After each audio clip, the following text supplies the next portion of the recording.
ভয় সবাই পায় জ্যাসমিন, আর অ্যাক্সিডেন্টে শুধুমাত্র চালকের দোষ হয় না। সেই জন্য আমার ভাইকে ভয় দেখানো বন্ধ করো। তোমার অবস্থা দেখে তো মনে হচ্ছে তোমার ভাইয়ের থেকে বেশি তুমি ভয় পেয়ে গেছো। ওর প্রাণের কোনো বড় বিপদ না হয়ে যায়, ওর আবার ফাঁসি না হয়ে যায়, কিংবা যাবজ্জীবন।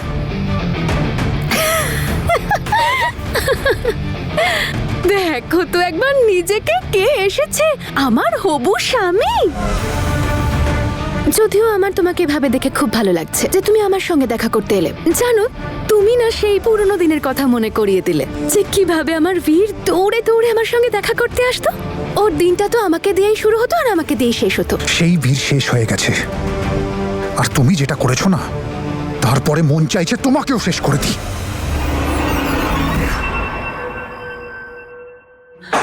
বাবা, বাবা দাঁড়াও, বাবা লেগে যাবে তোমার। বাবা লাগুক চোট আমার, শেষ হয়ে যেতে দে আমাকে।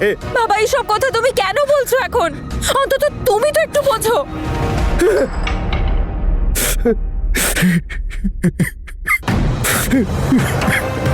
আর বেঁচে থাকতে ইচ্ছে করে না রে মা, বেঁচে থাকতে লজ্জা করে আমার।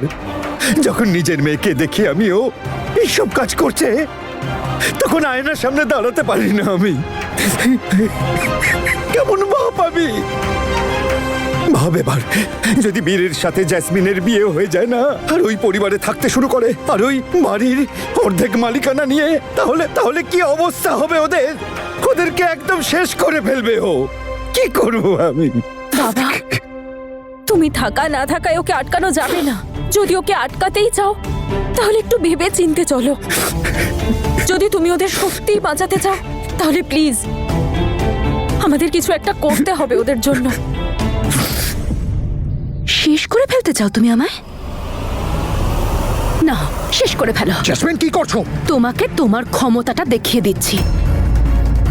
এটা বোঝাতে চাইছি যে এসব করতে তুমি পারবে না। তুমি যে এত মহান আর আদর্শবাদী ছেলে।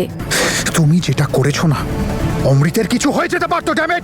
আরে কিছু হয়নি তো, বাঁচিয়ে নিয়েছো তো তুমি ওকে।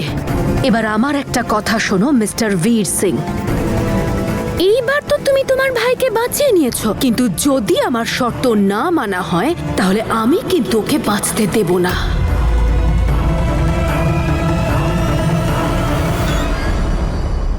সেই জন্য বলছি বীর, বেশি মাথা খাটিও না। তুমি বিশ্রাম করো আর আমাকেও করতে দাও। আমার শর্ত মেনে নাও, সব কিছু এমনি ঠিক হয়ে যাবে। সব কিছু। তোমার কি মনে হয় তুমি যেটা করেছো তারপর তোমার সব শর্ত মেনে নেব? তোমার ভয়ে চুপচাপ লুকিয়ে থাকবো? কখনো নয়। দেখো, ভয় তো তুমি পেয়েছো মিস্টার বীর সিং, আর তুমি কেন, তোমার গোটা পরিবার তো ভয় কাঁপছে এখন আমার নামে। তুমি জানো এরপর কি হতে চলেছে? তোমার মা, আরে মানে আমার আন্টি, এবার তীর্থক্ষেত্রে যাবে, প্রার্থনা করবে যে হে ওপরওয়ালা আমার ছেলেকে তুমি বাঁচাও, ওর ফ্যামিলিকে খুশি রাখো। সবার জন্য প্রার্থনা করে শেষে আমার কাছে আসবে ভিক্ষে চাইতে। জ্যাসমিন, তুই যা বলবি আমরা সব কিছু করতে রাজি। তুই যাকে বিয়ে করতে চাস আমি তার সাথেই তোর বিয়ে দিয়ে দেবো। তুই সিং পরিবারের বৌমা হতে চাস, তাই হবে। তোকে আমাদের সম্পত্তির অর্ধেক অংশও দিয়ে দেবো। তুই শুধু আমার ছেলেকে বাঁচা।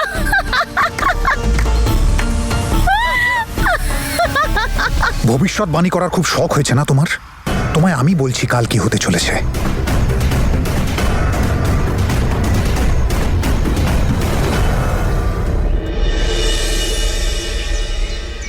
মা, আপনি একটা প্রমিস করুন আমাকে।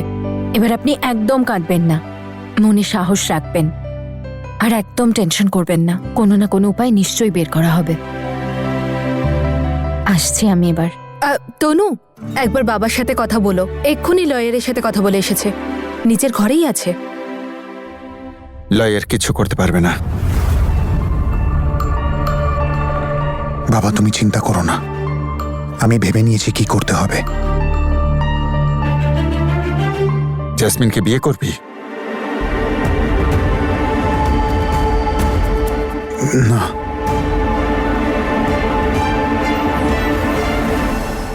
আমি অমৃতের সমস্ত দোষ নিজের ঘাড়ে নিয়ে নেব। আমি পুলিশকে বলবো যে এই অ্যাক্সিডেন্টটা আমি করেছি।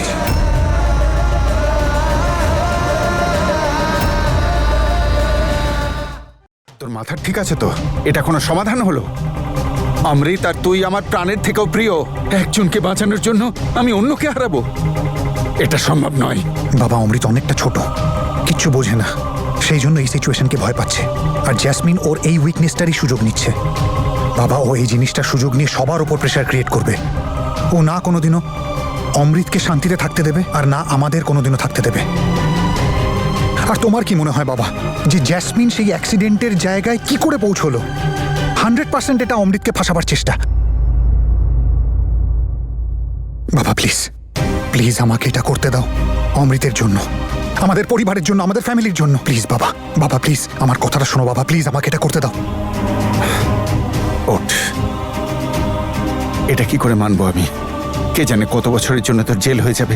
না, এটা আমি মানতে পারবো না। বাবা, বাবা তুমিই তো বলেছিলে যদি এটা অ্যাক্সিডেন্ট হিসেবে প্রুভ হয় তাহলে আইন কোনো শাস্তি দেবে না। আর যদি এটা অ্যাক্সিডেন্ট প্রুভ না হয় আর আমি যদি শাস্তি পেয়েও যাই, তাহলে আমি এটা ভেবেই খুশি থাকবো যে আমি নিজের পরিবারকে, অমৃতকে ওই জ্যাসমিনের জাল থেকে বার করতে পেরেছি। এ তোর কেমন জেদ বীর? বাবা জেদ নয়, একটা ছেলের তার পরিবারের প্রতি ভালোবাসা। প্লিজ মানা করো না বাবা, প্লিজ আমার জন্য। এ তুই আমার কেমন পরীক্ষা নিচ্ছিস বীর? এক ছেলের প্রাণ বাঁচানোর জন্য আরেক ছেলেকে আমি বিসর্জন দেব? এরকম একটা দিন কোনো বাপের জীবনে যেন না আসে। না বীর, না, আমি তোর কথা শুনবো না। আমি মানতে পারবো না।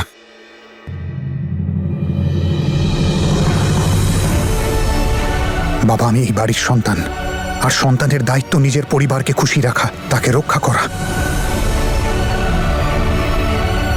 শত পুণ্য করলেই ভাগ্য মেলে, নিজের পরিবারের জন্য এই ত্যাগ স্বীকার করা ভাগ্যের ব্যাপার। আর তুমি মন খারাপ কেন করছো বাবা? আমি তো জেলেই যাচ্ছি, আমার জীবনটা তো আর বীর,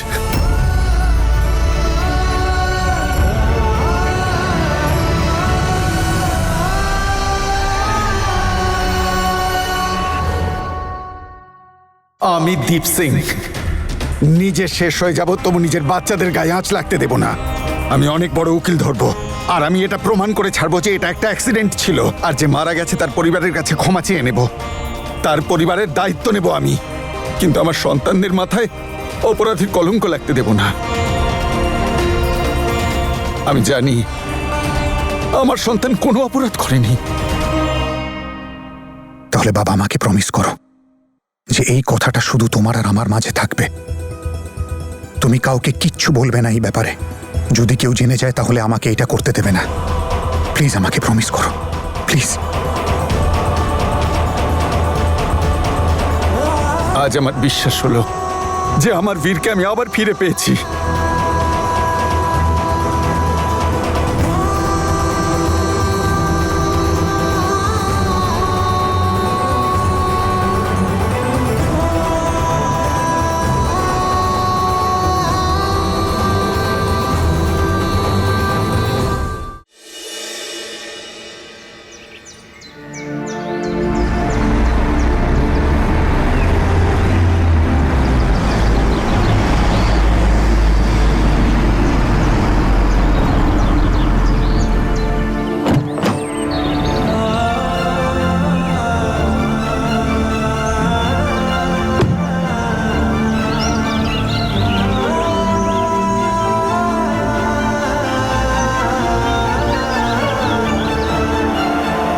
কি হলো তনু, স্কুটি খারাপ হয়ে গেছে? এসো আমি ছেড়ে দিচ্ছি, এসো। তুমি সিদ্ধান্ত নিয়ে ফেলেছো যে অমৃতের সব ভুলের দায় তুমি নিজে নিয়ে নেবে।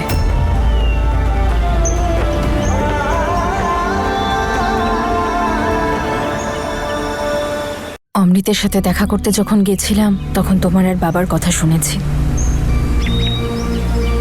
ডোন্ট ওয়ারি, আমি কাউকে কিচ্ছু জানাবো না। আমার এই জীবনটা আমার পরিবারের কোনো না কোনো কাজে তো আসবে। Are you sure?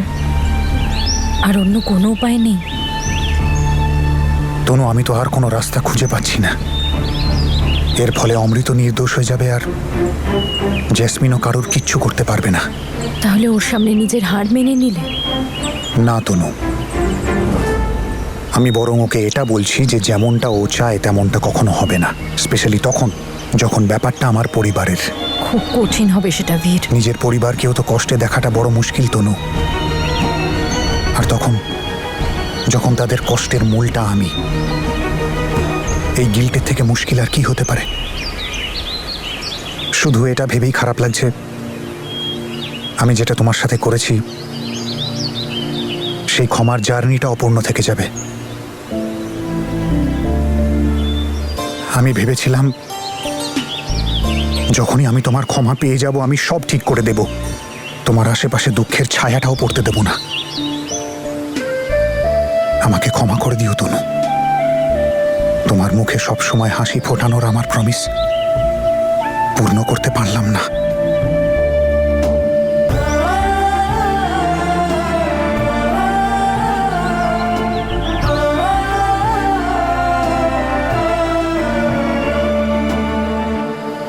আচ্ছা একটা কথা বলো, স্মাইল করানোর দায়িত্বটা কি শুধু তুমি একা নিয়েছো? রোলটা রিভার্সও তো হতে পারে। মানে মানে এটাই যে কখনো কোনো কিছু প্ল্যান অনুযায়ী তো হয়ই না।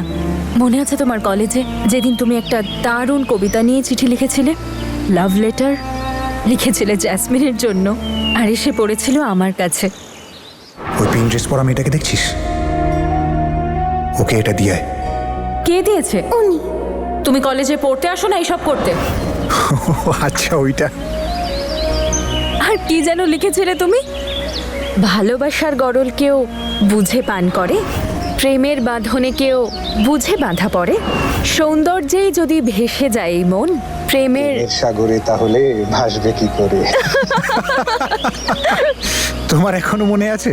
চিঠিটা ছিলই এত সুন্দর, কেউ কি করে ভুলতে পারে?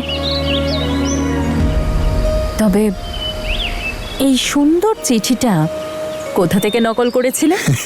আসলে দাদুর লাভ লেটার থেকে। উনি তো ছিলেন আমার শিক্ষাগুরু। কি সত্যি দাদু ভাই? আচ্ছা তাহলে এইভাবে শুরু হয়েছিল তোমার এই সব। তবে এটাও কিন্তু একটা আর্ট, অন্য কারোর চিঠি অন্য কাউকে কপি করে দেওয়া। আচ্ছা,